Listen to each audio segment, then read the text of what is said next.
اور مال کے ذریعے تم ان کی آنت کرو, ان کی مدد کرو. یہ جہاد کا ایک حصہ ہے. اور تیسری ہے جہاد بال علم, ایک علمی جہاد بھی ہے. اور ایک جہاد کی قسم جو ہے, آقا کریم صلی اللہ علیہ وسلم ایک جنگ سے واپس آ رہے تھے, بہت بڑا مارکا تھا. اب وہ مارکے سے واپس آ رہے تھے. جب واپس آئے تو صحابہ کرام بھی ساتھ تھے.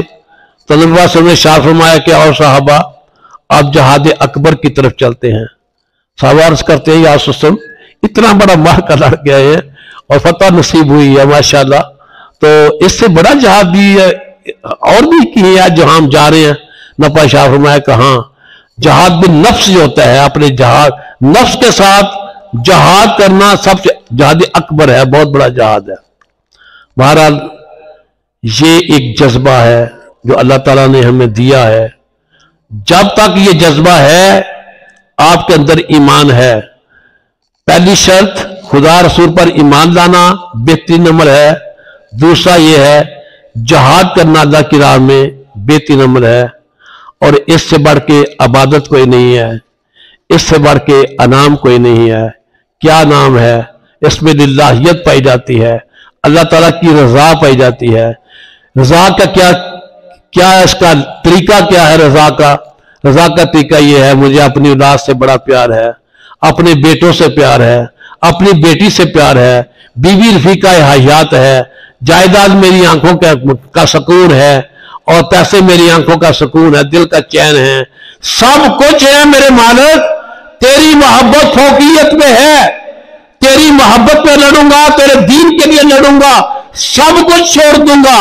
یہ سر جو بڑی شان چاہتا ہے, اس شان سر پہ اپنا کفن باندھوں گا. ہاں, اپنی جان جو بڑی عزیز ہے اس جان کو ہتھیلی پہ رکھوں گا اور تیری راہ میں لڑوں گا. اور اس وقت تک لڑوں گا جب تک جسم کا آری قطرہ نہ بہ جائے, اس وقت تک لڑتا رہوں گا.